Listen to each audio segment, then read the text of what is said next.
10万，一锅卤鸭头你卖我10万，你疯了吧？表姐，咱们当初白纸黑字说好5万，定金我半个月前就打进你账上了。明天我店里搞周年庆，你现在临交货给我翻倍要价，你这叫敲诈！你喊什么喊？显得你嗓门大呀？你以为现在开店不要钱啊？房租、水电、人工哪样没涨？你也不出去打听打听，我供你这1年货，多要你5万块钱能赚你几个子儿？都是亲戚，你那火锅店现在赚大钱了，多掏点怎么了？没我这秘制卤味撑着，你那破火锅店早黄了。不光我这儿要涨，我把话撂这儿，给你供货的大姑表哥他们都要涨，大家都不容易，就你有钱，嫌贵别买，大门敞着，没人求着你来。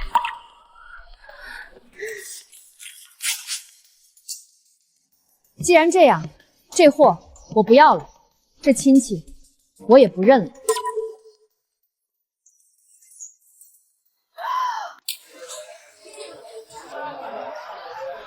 明天咱们周年庆，别忘了带朋友过来，全场卤味免费送。好嘞！年后这波生意比预想的还要火，好在我提前1个月就找堂姐订了5万块钱的卤味。老板，出大事了！堂姐的卤味店突然回话，说明天的货他们不交了。不交货？疯了吗？明早咱们周年庆就开始了，这时候掉链子，我怎么说都没用，他们直接挂了。老板，明天那么多客人，要是没卤味，咱们的招牌就砸了。我知道了，你先安抚好后厨，我亲自找他。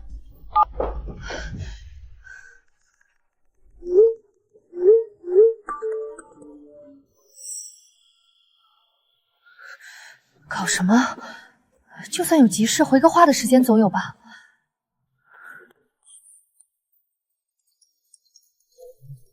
刘曼，你在群里发消息回得这么勤快，偏偏不回我的私信，这是故意晾着我？为什么要这么做啊？小娇，不是我不交货，现在物价涨了不少，只收你5万实在是亏本。你火锅店的利润那么高，一天赚的比别人1年都多。大家都是亲戚，你赚了大钱，总不能占我们便宜吧？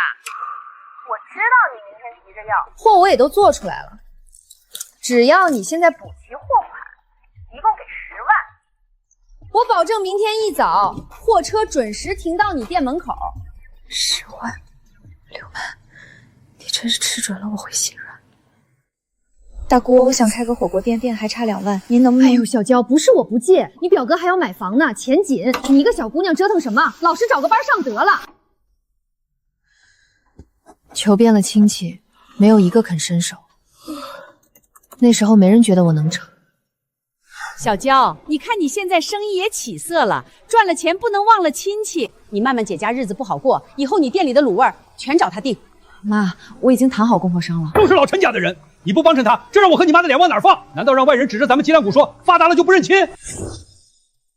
我爸妈为了面子逼我伸手，我念在亲情上有心提携，甚至故意搞这个送卤味活动给他送钱。可原来我的真心在你们眼里只是可以随意宰割的肥肉。小娇，医生说孩子是先天性胆道闭合，手术费就是个无底潭，这种病治不好的，纯属浪费钱。你要是识相就赶紧离了，别耽误我儿子找个能生健壮孙子的。姐，这卤味的供货全交给你，每个月利润够孩子的治疗费，只要有我在，孩子就有救。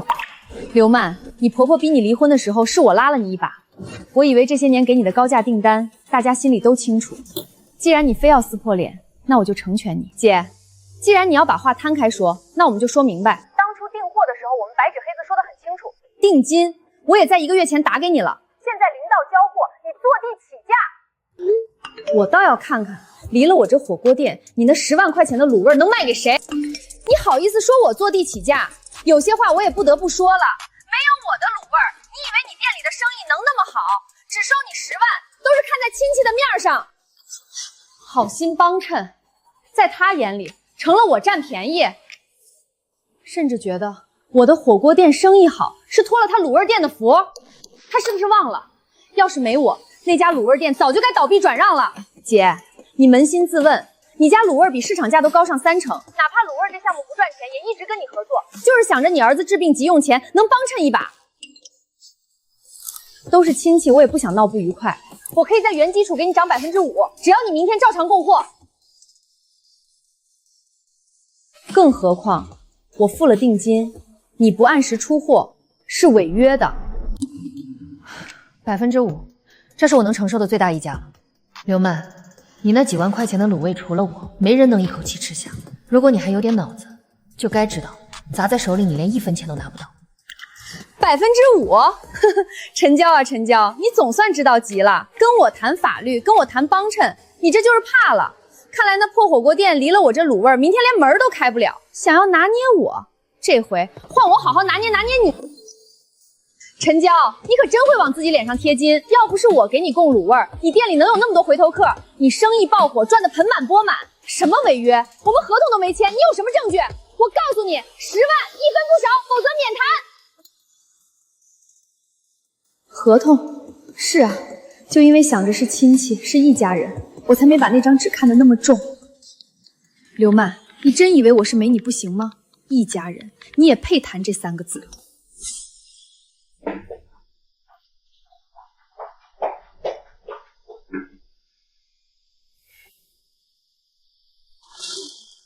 想拿捏我，刘曼，咱们走着瞧。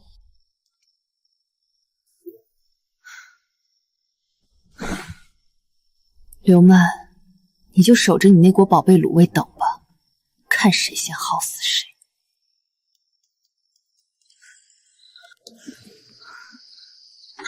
陈娇，你是不是疯了？你刚才在群里发的什么胡话？赶紧给我撤回来！妈，这么晚了，你就为了这事儿闯进来？你瞧瞧你把你堂姐怼成什么样了？你怎么这么不懂事？连亲戚的便宜你也好意思占？你现在火锅店出名了，腰杆子硬了是不是？你这让你爸和我以后怎么面对这些亲戚？老陈家的脸都被你丢光了。妈，你说我占便宜，别人不知道底细，你和我爸难道也不知道吗？我在堂姐那儿拿货，价格足足比生鲜市场高了30%。这1年多，我那是拿钱在供着他，帮衬他。你告诉我，到底是谁在占谁的便宜？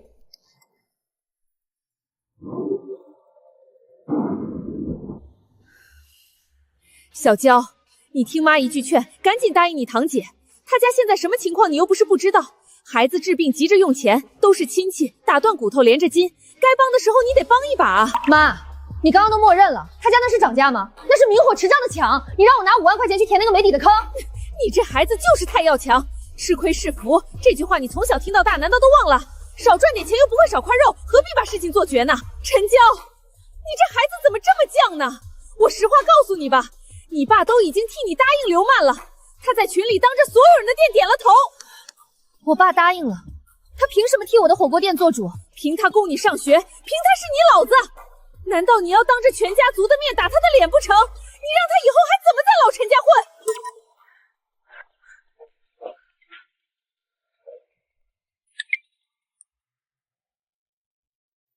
打他的脸？你们谁考虑过我的死活？各位长辈瞧瞧，我随手在网上搜了家火锅店，1个月净赚个60、70万，跟玩儿似的。更别说咱陈娇那店了，天天排队排到马路上，赚的只多不少。要我说啊，要是没我这口秘制卤味吊着客人的胃，他能赚这么多？咱群里不少亲戚都在给陈娇供货吧，他自己赚的盆满钵满，却在那儿压榨咱们的进货价，这算盘珠子都崩到我脸上了。大家不能再被他这么占便宜了，我建议咱们供货商集体涨价。曼曼说的太对了，我在这村里开养殖场容易吗？我也找人打听了，像咱们这种每天现杀的新鲜鸡鸭鱼，那在城里可值钱了。以后给小娇供货，每斤得加2块，哦不，得加10块，这叫优质优价。就是小娇，我那菜地里全是除草捉虫出来的有机蔬菜，真拿去街上卖，那都是几10块钱1斤的抢手货。咱自家人供货，你总不能让哥亏本啊！你们还真当我的钱是大风刮来的？有机蔬菜几10块钱1斤，这小县城里谁家没点自留地？谁家还没个农村亲戚送菜？表哥，你还真当我是从大城市回来交智商税的？咱们都是亲戚，你生意好也不能让我们吃大亏吧？就是啊，要是没我们这些亲戚提供货源，你的火锅店早都开不下去了。谁的钱也不是大风刮来的，要是不涨价，我看这合作也没必要了。大家放心，都是亲戚，肯定不会让你们吃亏。以后供货的价格都按你们刚才说的涨。还得是三叔做主。还是老三会做人。我就说女人不能做生意，气量太小。看在亲戚的面上，我们肯定会照常供货。大姐，这钱你拿去给孩子买房，差多少都跟我说。爸，学校要买3棵书，只要50块钱。去，没看我有正事吗？小孩子家的就知道要钱。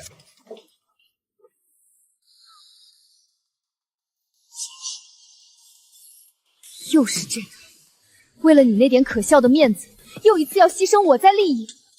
小娇，听见没？你爸都摆平了，赶紧给人家回个话，别让你爸下不来台。第一，火锅店是我开的，1分1毫都跟我爸没关系，他做不了我的主。第二，想要涨价的，现在就麻烦各位另寻他处了。既然你们说没合同不作数，那我毁约又如何呢？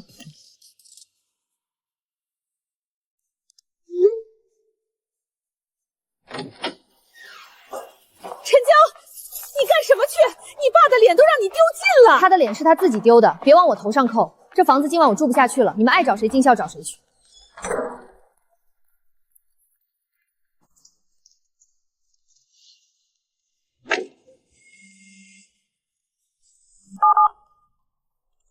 10万块的卤味，你自己留着慢慢啃。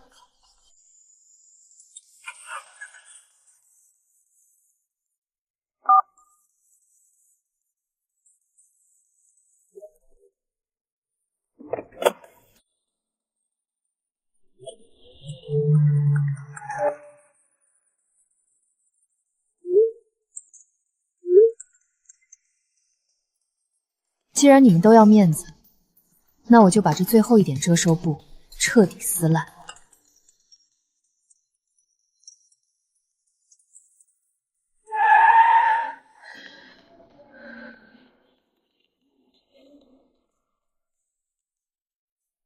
你到底想干什么？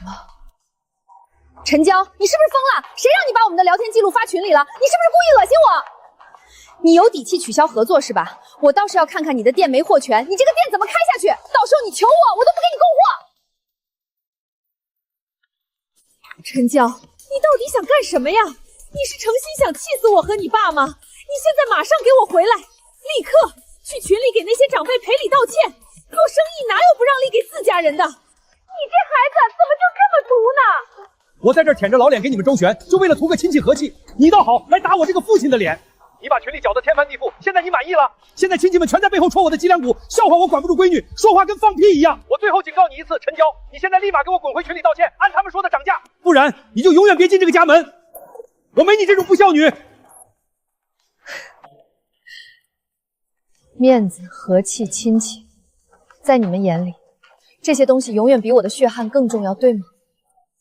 他们可以理解大姑、表哥，甚至刘曼这些亲戚的不容易，为什么？就从来没有人试着理解一下我的难处。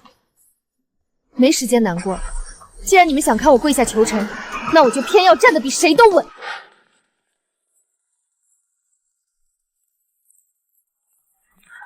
老板，明早6点前3000斤鲜货能不能送到？这时候来要货，全给人家订走了，没货。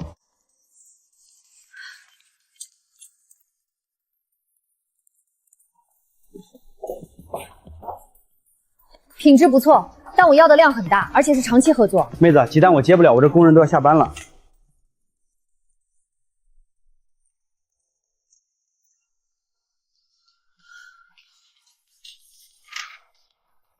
经理，我知道你们公司口碑好。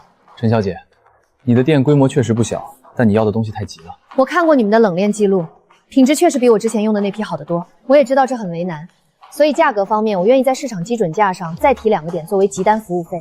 比起刘曼那种小作坊，我倒是更倾向于跟你们这种量大稳定的正规军合作。只要明天的货不出问题，后续我可以给你们签长期的独家供应协议。你这性格倒是像个做大事的。货，我可以想办法给你匀出来，但是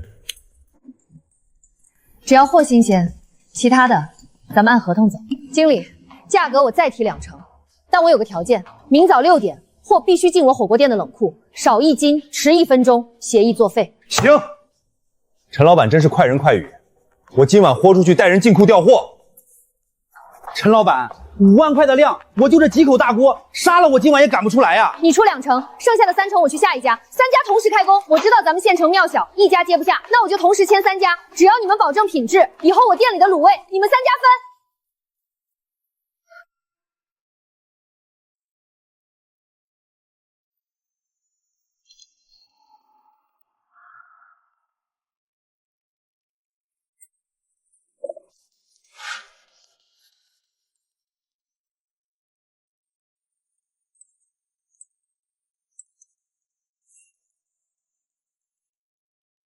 回家还是算了吧。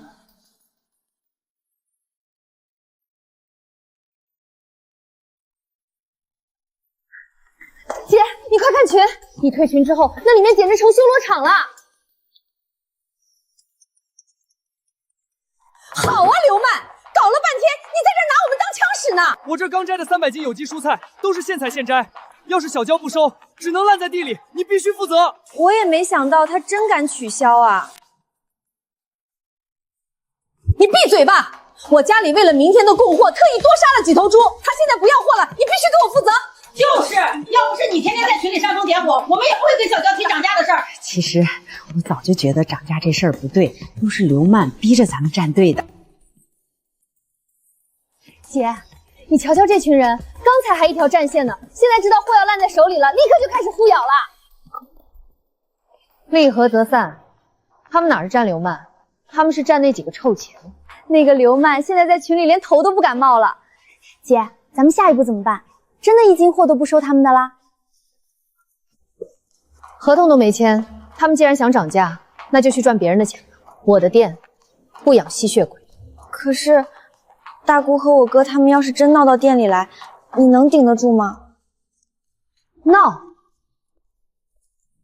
让他们尽管来，我看他们是想要面子，还是想要那堆烂在地里的菜。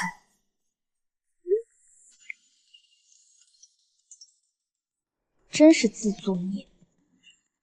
刘曼想拿这些亲戚当枪使，却忘了这些枪全都没有保险，一旦走火，第一个崩的就是他自己。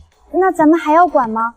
大姑刚才私发我，问能不能让你再考虑考虑。人想作死是拦不住的，路是他们自己选的，跪着也要走完。老板，新签的这几家生鲜公司太准时了，成色比以前那些强了不止1个档次。这才是做生意的样子。通知下去，按原计划开门迎客。老张，今天的菜格外新鲜，跟以前完全不一样。还有这卤鸭头，今天的卤味绝了。这是咱们店周年庆特供的新配方。没话说，以后聚餐就这儿了。柳曼，你以为你的卤味是我的命脉，却不知道，这世界上最不缺的就是想赚钱的专业人。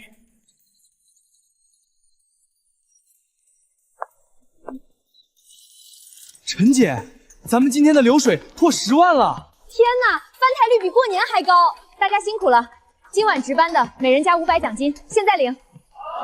陈姐万岁！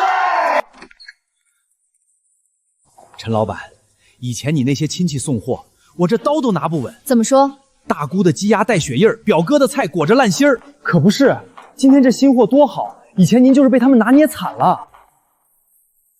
以前是我太蠢，总觉得吃亏是福，想着拉扯亲戚一把。现在看来，为了他们，只会觉得我是个没脑子的提款机。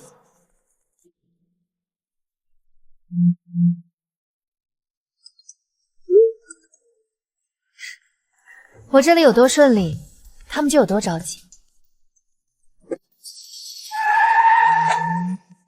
陈老板，你可真干脆！昨天签的协议，今天全县生鲜行都知道你改走正规军了。做生意不是扶贫，消息传得快才好，省得他们拎烂菜来我这撞。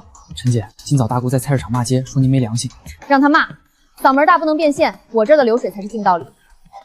刘曼，孩子手术差2万，陈娇的货款你还没要回来？要什么？他退了群还找了新供应商，这是要逼死咱们！我就说陈娇是白眼狼，现在孩子住院费都凑不齐，你这当妈的怎么当的？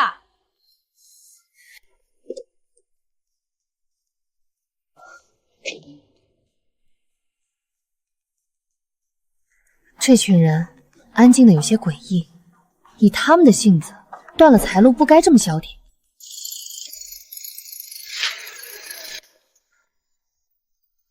陈姐，出事儿了！怎么，大姑他们又整什么幺蛾子了？不是，刚听装修队的伙计说，隔壁那铺子已经租出去了，说是也要开一家火锅店。开店就开店呗，火锅也不是咱们的特权，只要正经竞争，怕什么？不是，老板，那店主是您堂姐刘曼。刘曼？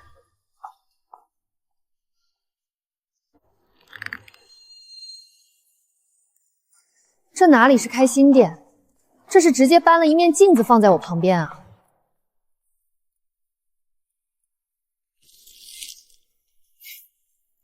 刘曼连住院费都交不起，哪来的钱搞这种大装修？我隐隐觉得这件事没那么简单。姐，你刚搬新家也不叫爸妈来看看，他俩这次真狠下心了。他们把我微信拉黑了，电话也不接，还托邻居带话。带的那话我也听说了，说你不低头，他们就不认你。那正好，清静。说说吧，刘曼开店的钱到底哪来的？还不是你取消合作闹的，他们急着想把货卖给别人，别人给不了我那个价，对吧？可不是，外面收购商压价太狠，他们根本赚不到钱，当然不干。刘曼快疯了，他指望你那笔货款给孩子交住院费，现在钱没了，还欠了一身债，所以他才孤注一掷，在我隔壁开同款店清库存。姐，你得防着他，他现在什么事儿都做得出来。他想拿那点烂货在我隔壁翻盘，可惜了。陈姐，太可惜了，本来计划租隔壁扩建，晚了2天交定金。算了，这2天忙，确实耽误了。原来是便宜了他们啊！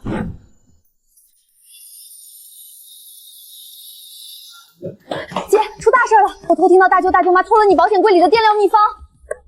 他们偷了秘方给了刘曼。是，他们说反正都是一家人，你的就是大家的。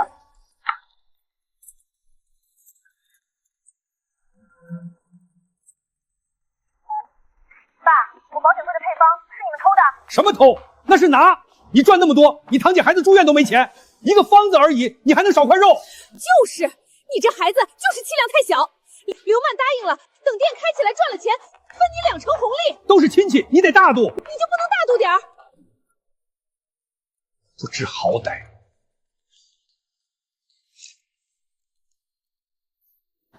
姐，那方子可是你调出来的核心，要是被他拿去，既然他们想火，我就帮他们一把。帮？他该不会以为火锅店只要有个方子就能开得起来吧？那5万块的陈年卤货，刘曼，你真是舍不得孩子套不着狼啊！吵什么吵？可惜啊，这场好戏开场就没那么顺利。陈姐，隔壁装修队今天停工了。怎么了？材料没到还是漏水了？钱不够，刘曼出了大头，大姑他们就凑了几万。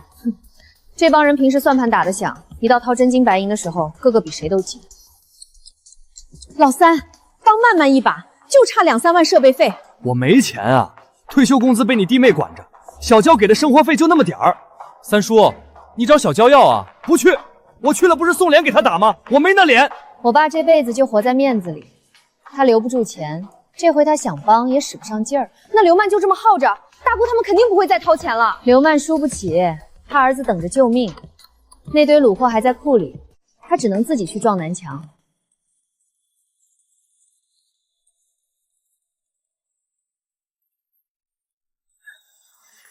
看来是真拼命了，银行贷款。刘曼，你这是把最后的后路都给断了。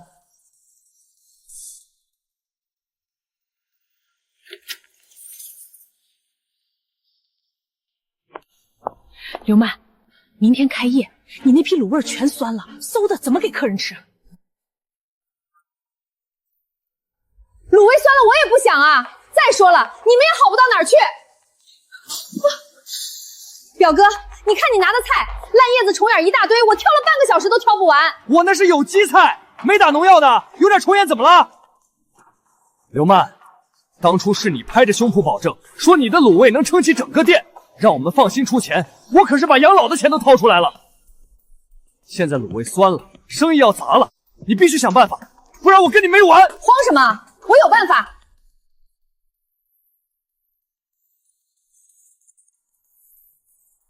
行了，你们别管了，明天一早货肯定整整齐齐的摆在后厨。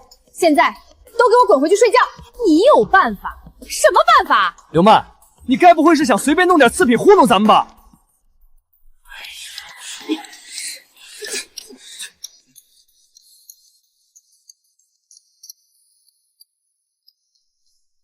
这种时候，他上哪儿去筹备这么多卤货？除非……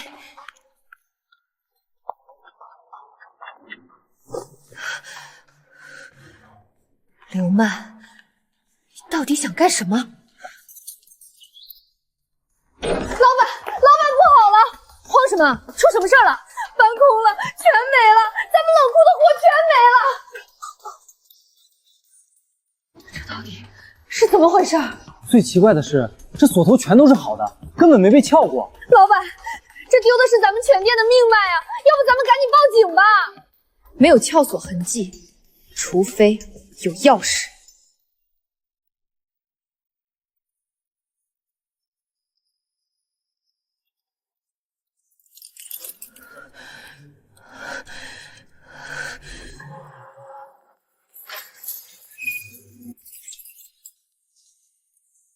小叔，咱们就这么直接拿走？你们放心搬，这是我女儿的店，难道她还能报警抓我？哎呦，小叔，这个家还是您靠谱。老板，这原来是您家里人，那咱们这我们还报警吗？报！喂，我要报案，我的店被人入室盗窃了。周经理，2个小时内我要看到200斤牛肉和相应的配菜。陈老板，您这太突然了，咱们配送的车都出去了，能送续签1年，不能送合作终止。行，您痛快，我这就亲自带人去库房调。咱们今天不开张，就全便宜隔壁了。他装修跟咱们一模一样，客人都以为咱们搬家了。偷我食材逼我闭店，这算盘打得真响。他想吃这口肉，也得看他有没有那个命消化。开业，照常准备。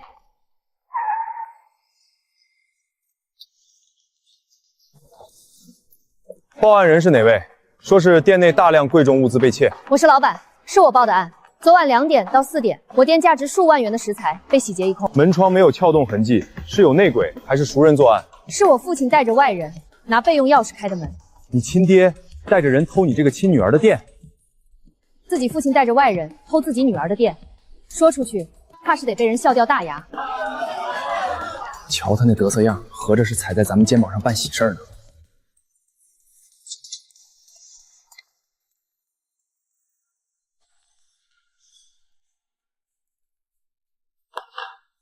陈娇，你这是做什么？你带这些人来是什么意思？该不会是看我生意好，故意来捣乱吧？这不就是隔壁那家火锅店老板吗？这是干嘛呢？谁知道啊？看人家开业火红，眼红了呗。大家快来看看啊！自家人开店竞争不过，居然带人来查封我的店，这就是咱们县城大名丢名的陈老板啊！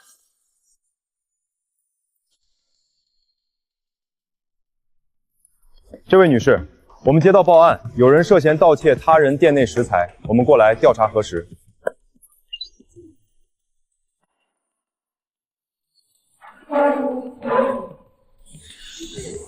这位先生，哼，你们可别被我这个妹妹给利用了。她读了几年书，心眼子多得跟筛子似的，专门坑自家人。我是去了她店里拿食材不错，可那都是我小叔，也就是他亲爸，知道我们今天开业缺货，亲自带我们去拿的。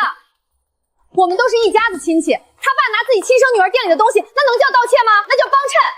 就是啊，哪有女儿报警抓亲爹的？这传出去不让人笑掉大牙吗？那是三叔的一片心意，不算盗窃。小娇，你这孩子怎么这么不识好歹？拿我贷款开的店去填你们的亏空，还敢说的这么冠冕堂皇？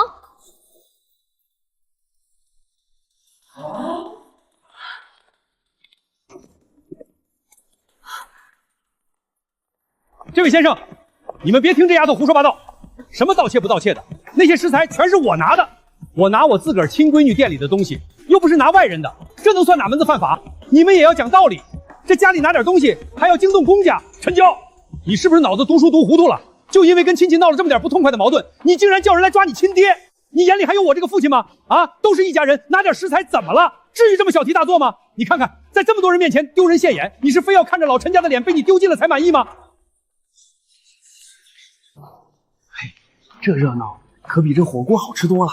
这当女儿的也太狠了，拿点东西就叫人来，真是六亲不认。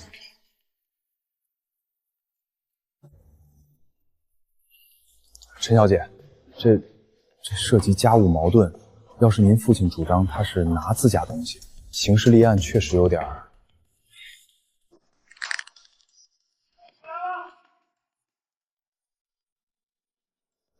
陈小姐，说句掏心窝子的话，这事儿只要你爸咬定是拿自家东西，这法律上也难界定。老板，那可是你亲爹，要是真闹到公堂上，咱们火锅店不得被唾沫星子淹死啊！行了，陈娇，算我怕了你还不成吗？不就是那点食材吗？值几个臭钱啊！我出钱买你的货，这样总行了吧？就当我给小叔一个面子，这事儿就这么了了，怎么样？陈大老板，你总不能连亲爹的面子都不给吧？陈娇，听见没？曼曼都说了出钱买，你还在这杵着干什么？嫌丢人还没丢够吗？既然你姐都这么说了，你赶紧带人走。为了点臭钱闹得这么难堪，你的教养都学到狗肚子里了，书都白念了吗？你还嫌不够丢人，非要让全县城都知道你连亲爹都告，赶紧见好就收，让你姐把钱给了，这事儿就算翻篇了。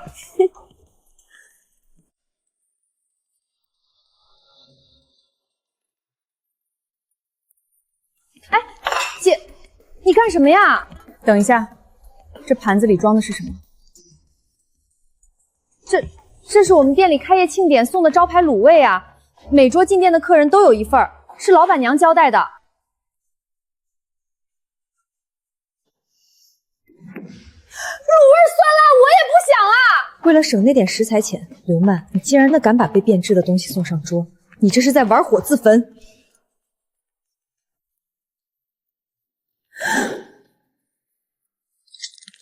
什么破玩意儿，丑成这样也敢端上来？这种颜色，刘曼，你胆子可真大，居然敢拿那种货色出来害这么多人！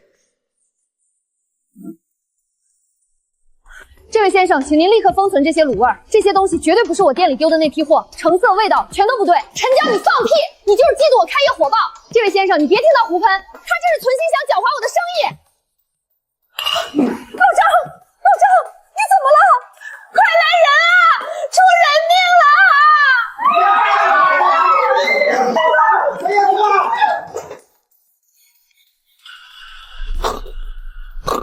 老张，你别吓我！刚才吃了一口卤鸭头，还好好的。老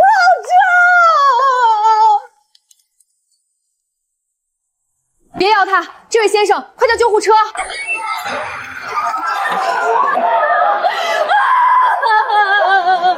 别吃了，大家都别吃了，这卤味有毒！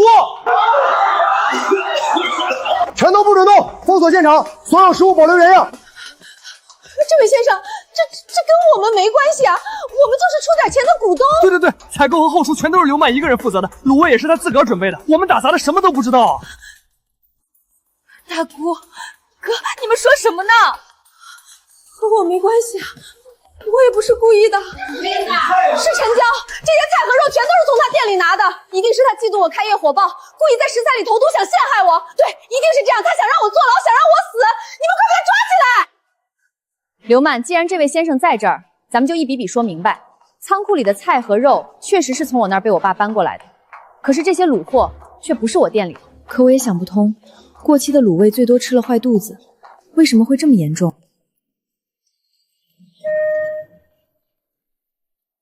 瞳孔涣散，呼吸微弱，快准备面罩吸氧。心跳跳动极快，伴有剧烈抽搐。大夫，救救他！他刚才就吃了一口那个鸭脖。不就是吃个卤味吗？怎么可能？肯定是他自个儿身体有毛病。初步判定，病人是严重的急性食物中毒。急性食物中毒，刘曼，你这锅里煮的怕是鹤顶红。快上车，通知医院急诊科，准备洗胃和透析，1秒钟都不能耽误。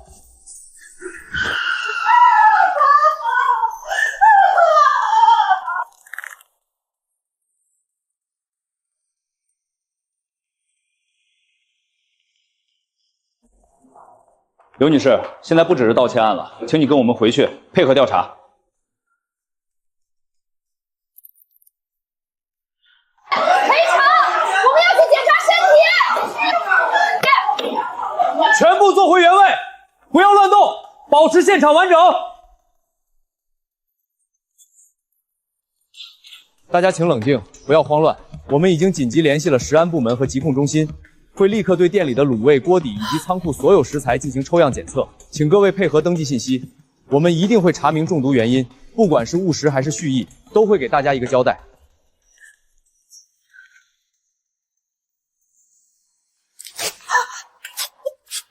这下全完了，咱们的几万块钱这回全得赔进去。还惦记钱呢？出人命了，都是刘曼这娘们害的。刘曼，你是法人。 你的大姑、表哥是出资股东，还有后厨所有的员工，全部跟我们走一趟。陈娇，你满意了？路是自己选的，刘曼，这就是你要的大富大贵。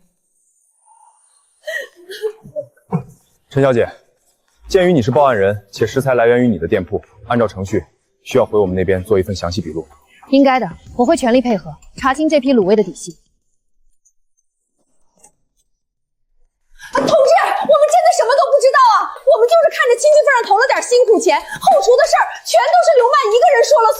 对，食材是谁买的，卤味是怎么做的，我们连碰都没碰过，全是刘曼主意的，跟我们没关系啊！不是我，都不是我，菜都是从陈娇店里拿的，是他爸亲自带我们去搬的，一定是陈娇。他肯定是嫉妒我开店抢了他的生意，才故意拿这些过期有毒的食材陷害我，他就是想让我坐牢。陈娇。 你太让我失望了，曼曼是你堂姐，你侄子还等着做手术救命，他开火锅店还不是为了赚钱救孩子？可你呢？你竟然故意拿过期食材陷害他，害了那么多客人，你良心过得去吗？早就跟你说过，亲戚之间要和睦，别那么犟，别总在那耍你那点阴暗的小心机，你就是不听。现在出了这么大的事儿，看着你姐被抓，看着家里乱成一团，你满意了？陈娇，我知道你心里一直怨我。 可你有什么不满，你冲着我来就是了。可那些客人是无辜的呀，你怎么能为了报复我？曼曼，你这是干什么？娇儿，你就往自家的食材里投毒呢？你为什么要连累那些无辜的人呢？行了，刘曼，收起你那套演序吧，看着真让人反胃。你们是不是忘了一点？昨晚偷拿食材是你们临时起意，既然我连你们要来偷东西都不知道，又怎么会提前算准了在里面下毒陷害你？爸，看着我。 看着你口中那个心机深重的女儿，我真怀疑到底是不是你亲生的。为了你那点可怜的面子，为了这群恨不得喝干我血的亲戚，你宁愿帮着外人，也不愿意相信我半个字。我不相信你，你也不看看你干的什么事儿，你就是犟，你就是被那点钱蒙了心，连亲情都不要了。吵什么？这里是办公的地方。调查结果出来了。经过导致那名客人中毒的卤味滋生了大量的伤门旧菌和致病金黄色霍金球菌，检测结果确认，确实是严重过期变质的产品。经过溯源，这批毒食材与陈娇女士经营的火锅店没有任何关联。我们详细核对了陈娇女士店里的食材账簿、每一笔供货凭证以及冷库的库存清单，确认陈娇女士店里的所有食材均为新鲜合格产品，无论是卤味、生鲜还是锅底原料，全部符合食品安全国家标准。在这一环节中，陈娇女士的经营全程无任何违规问题。据我们调查证实，这些致命的过期卤味根本不是从陈娇店里拿的，而是刘曼女士之前卤味店积压的、一直未卖出的存货。你为了节省开店成本，抱持着蒙混过关的侥幸心理，擅自将这些变质的东西用来作为新店开业的赠品，这才酿成了惨剧。除此之外，我们在刘曼女士经营的火锅店后厨还查出了大量品质不合格的劣质食材，部分准备上桌的鸡鸭鱼肉已经产生腐败变质的异味，送检的蔬菜也检测出了农药残留超标，这均已被我们依法封存，相关责任人准备接受法律起诉。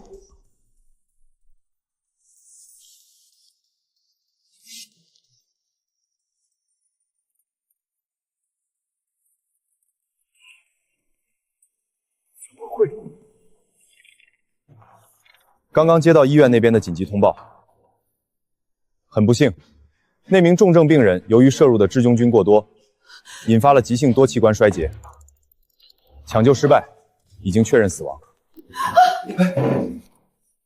死了？不可能！我只是不想浪费那几缸卤味，怎么会死人呢？不关我的事，真的不关我的事！啊！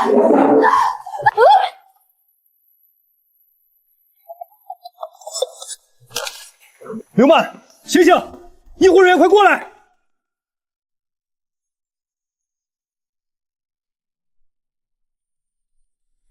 陈小姐，结果彻底查清了，刘曼这回是真的撞到铁板上了。是那个中毒的病人。那人本身就患有严重的肝硬化，肝脏代谢功能极差，正常人吃了那些致病菌，顶多是急性肠胃炎，拉个肚子。可他不行，身体根本分解不了那些毒素，食用那些过期卤味后，直接引发了感染性休克和急性肝衰竭，哪怕是华佗在世，也救不回来。所以，不仅是民事赔偿，这人命关天的事儿，刘曼跑不了了。老板，你快看，咱们今天的客流量比昨天还要翻上一番。可不是嘛！警方刚才在官微通报了结果，现在全县城的人都知道，隔壁刘曼那是拿烂肉害人，而咱们陈老板那是宁愿跟亲戚撕破脸也要保品质，生意想不好都难。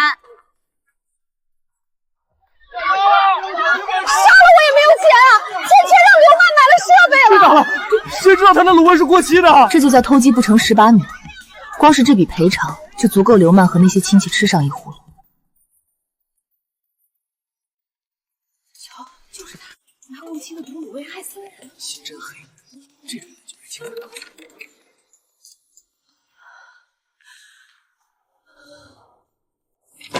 签了吧，离婚协议书我已经起诉了。你要跟我离婚？在这种时候，孩子还在医院，他才2岁。孩子那是你生的，出了这种丧良心的事儿，我们老王家的祖坟都要被你气炸了。那孩子是个病秧子，谁爱要谁要，我们王家消受不起。赔偿款是天文数字，你自己闯的祸自己顶，别想拉着我垫背。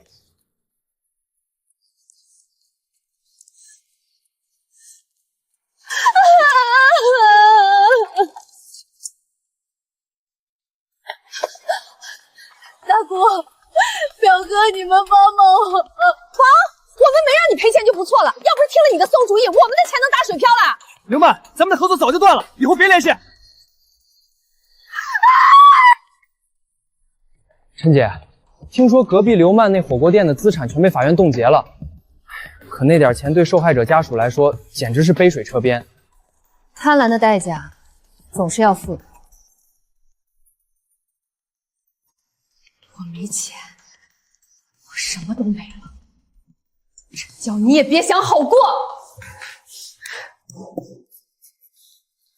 是三叔带我进去拿的，是他指使的。陈大强吗？这是法院的传票和起诉书，请签收。起诉？刘曼告你？口头委托？我什么时候跟他有合同了？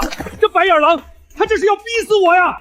白眼狼，那是亲侄女吗？那是毒蛇！我为了帮他开店，连自个儿亲闺女都得罪了，他这是要拉我垫背。曼曼，你放心，火锅店食材的事儿都包在小叔身上。我是为了帮他呀，怎么就成委托合同了？陈老板，我拦不住。爸，如果你是来劝我给刘曼撤诉的，那就免谈。还撤什么诉啊？他把你爸告了，刘曼那个毒妇，他想让我去坐牢。娇娇，你快想办法，你最聪明了，你救救爸！你说话呀，你是不是要看着我死？爸，您以前不是总说为了亲戚，为了面子，吃点亏是福吗？现在的这道福气，您受得住吗？娇娇，你说话呀！我是你亲爹，你不能眼睁睁看着我去坐牢啊！那可是入室盗窃，传出去，我这老脸往哪儿放？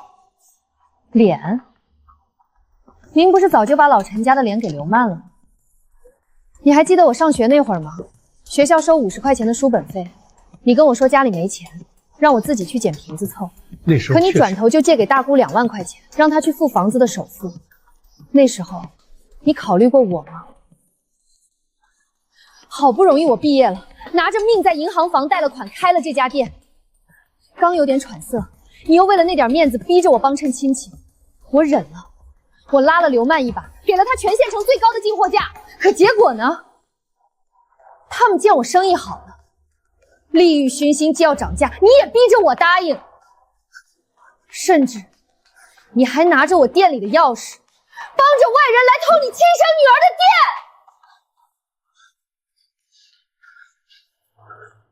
你做这些的时候，哪怕有1分气馁，考虑过这是我的血汗钱吗？考虑过我一旦断了货，面临的是多大的违约风险吗？娇娇，爸知道错了，爸真的知道错了。爸，你不用演了，你不是知道错了，你只是怕了而已。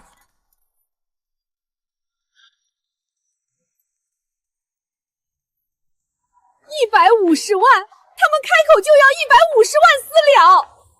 不给钱，刘曼就得坐一辈子牢。可现在谁拿得出这笔钱？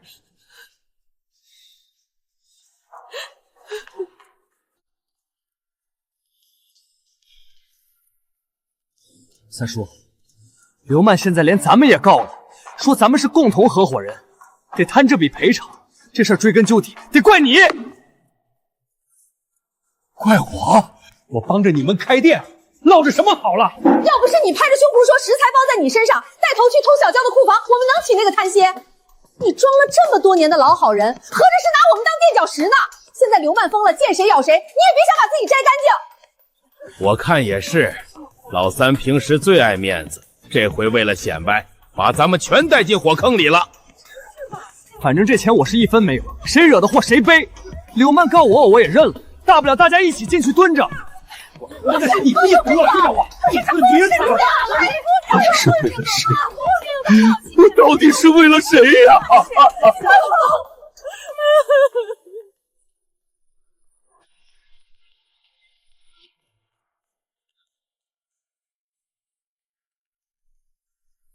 关于受害者家属提出的150万民事赔偿，双方目前的分歧还是很大。刘女士，你的意思是？我的意思很清楚，当初是陈大强拿着钥匙带我进的店，150万赔偿金，他至少要帮我负担一半，否则，陈大强，你就等着跟我一起进去坐牢吧。我那是被你蒙骗了，我以为你是想跟小娇和好才帮你的。律师，我要反诉他，我要告他诬告，他现在是想拉我垫背，他这是敲诈勒索。安静，这里是调解室，吵能解决问题吗？陈总，那边的调解又僵住了。刘曼现在像疯了一样，咬死要你父亲承担一半责任。你真的不打算介入吗？介入去帮他赔那75万，还是介入去替他求情？张律师，你只需要做一件事，全权处理我店铺食材被盗窃的赔偿问题。至于他们之间那场民事赔偿和刑事责任，一码归一码。那150万，哪怕是他们吵到天亮，也跟我陈娇没关系。刘女士，请冷静。你儿子的病情突然恶化，目前已经出现急性排异前兆，必须立刻进行肝移植手术。肝源，不是说肝源找到了吗？求求你救救他！肝源确实等到了，但手术费、药物费和监护费用了。姓王的，那是你亲儿子，你起诉离婚我认了，可他要动手术啊，你不能避而不见。曼曼，不是大恐慌，咱们家庭都被你那火锅店坑光了。别找我也没用，明天调解我还得去告你。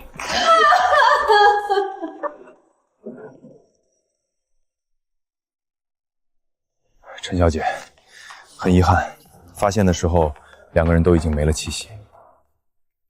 他带走了孩子，这是他在天台上留下的遗书。刘曼在遗书里写得清清楚楚，大姑、表哥等亲戚均对他使用过期卤味的行为完全知情。他胡说，他这是临死也要拉个垫背的。安静！遗书里还提到，你们提供的食材本身就不合格。那是他的店，出事了当然是他负责。调解最终结果，刘曼女士名下的遗产全部用于先行赔付受害者。但是作为共同合伙人，你们必须承担连带补充赔偿责任。凭什么？人又不是我们害死的。凭法律，拒不履行的话，法院将立刻启动强制执行程序。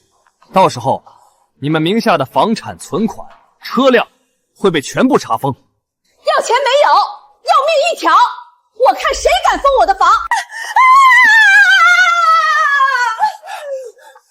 大姐，别闹了！这事儿要是进了黑名单，孩子的考公升学全都要受牵连。什么？会影响孩子？开门！调解室强制执行。出吧，赶紧把这笔赔偿款出了吧，不能坏了孩子的一辈子。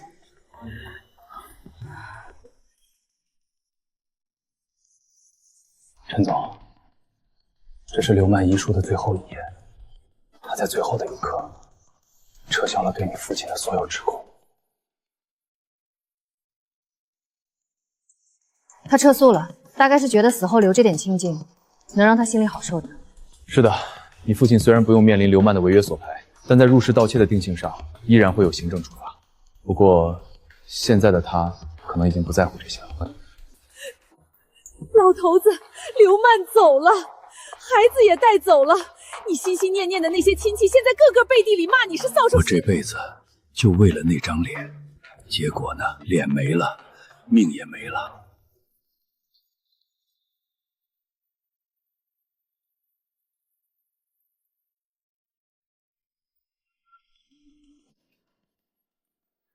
这场闹剧没有赢家。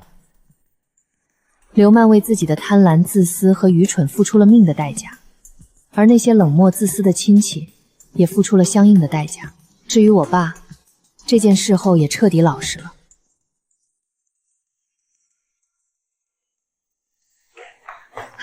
陈总，自打隔壁铺子并过来后，咱们现在的餐位增加了1倍，可每天下午4点不到，排队号还是能发到200号开外。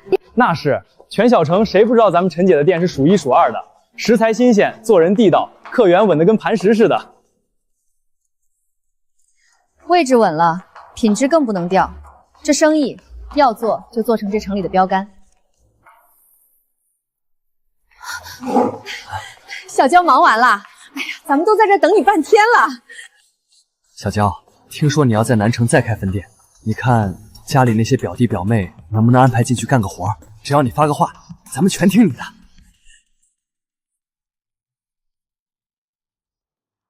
安排工作可以，但店里有店里的规矩。谁要是再动那些歪心思，别怪我不念亲戚，直接踢出大门。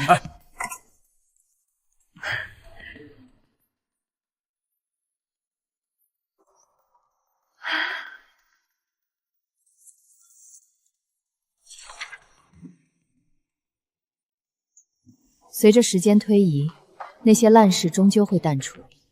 人性不可信，亲情亦虚伪。在这个世界上，有什么比靠自己双手赚大钱更让人开心的事呢？